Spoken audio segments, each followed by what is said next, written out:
लोणेर येथील मराठा विद्या प्रसारक समाज संस्थेच्या जनता विद्यालयात विद्यार्थिनींसाठी दिनांक 11 ऑगस्ट 2025 रोजी सायबर सुरक्षा मार्गदर्शन कार्यक्रमाचे आयोजन करण्यात आले। या कार्यक्रमात प्रमुख अतिथी म्हणून देवळा पोलीस स्टेशनचे पोलीस निरीक्षक सार्थक नेहते, सहाय्यक पोलीस निरीक्षक नंदा पाटील उपस्थित होते। तर अध्यक्षस्थानी मराठा विद्या प्रसारक देवळा तालुका संचालक विजय पगार हे होते। व्यासपीठावर माध्यमिक शालेय समिती अध्यक्ष भैयासाहेब देशमुख, उच्च माध्यमिक शालेय समिती अध्यक्ष नितीन आहेर, व्यवस्थापन समिती अध्यक्ष रमेश आहिरे, शिक्षक पालक संघ उपाध्यक्ष दीपक देशमुख, माता पालक संघ उपाध्यक्ष सविता देशमुख, शालेय समिती सदस्य पंडित निकम, दिगंबर कोठावदे, आबासाहेब देशमुख, वसंत शेवाळे, युवराज बागुल, डॉ सुभाष आहेर, संजय सोनवणे, अविनाश महाजन, संजय जगताप, पोलीस पाटील अरुण उशिरे, मुख्याध्यापिका कल्पना शिंदे, उपमुख्याध्यापक NR ठाकरे, पर्यवेक्षक VM निकम आदी मान्यवर उपस्थित होते। कार्यक्रमाची सुरुवात सरस्वती पूजन व दीप प्रज्वलनाने झाली। प्रास्ताविकातून मुख्याध्यापिका कल्पना शिंदे यांनी कार्यक्रमाचा हेतू स्पष्ट केला। त्यानंतर पंडित निकम यांनी मनोगत व्यक्त केले। विद्यार्थिनींशी संवाद साधताना सहाय्यक पोलीस निरीक्षक नंदा पाटील म्हणाल्या, आजचा काळ डिजिटल युगाचा आहे। तंत्रज्ञान आपल्याला प्रगतीची दारे उघडून देत असले तरी त्यात धोकेही आहेत। मुलींनी आपला मोबाईल व सोशल मीडिया वापर विचारपूर्वक करावा। ओळखीच्या नसलेल्या व्यक्तींना वैयक्तिक माहिती कधीही देऊ नये। संशयास्पद मेसेज किंवा लिंक त्वरित डिलीट करावी। गुड टच व बॅड टच याचा नीट विचार करून स्वतःचे रक्षण करा। रोज सोशल मीडियावर स्टेटस ठेवण्यापेक्षा चांगला अभ्यास करून यश संपादन करा आणि आईवडिलांचे समाजात खरे स्टेटस वाढवा।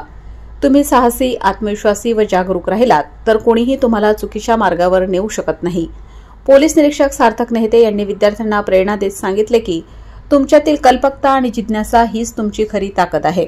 इंटरनेट आणि डिजिटल साधने ही तलवारीसारखी आहेत। ती चांगल्या कार्यासाठी वापरली तर यश मिळते, चुकीच्या कार्यासाठी वापरली तर अपाय होतो।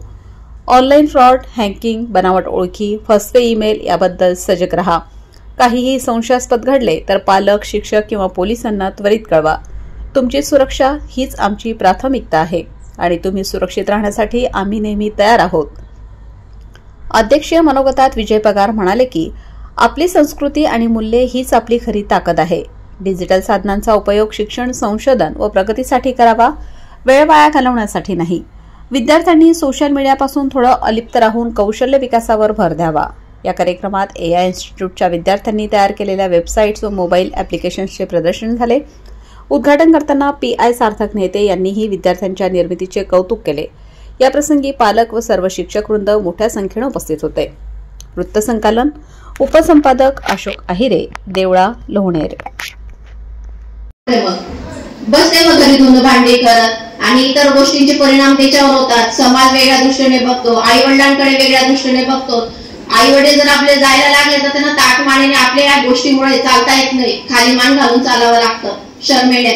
लोक म्हणतात अरे हा बघा चालला ना, याची मुलगी यांनी असं केलं त्याच्यामुळे बघ हा तिचा बाप येतो। असं करायचंय का आपल्याला? जोरात बोलायचं आपल्याला।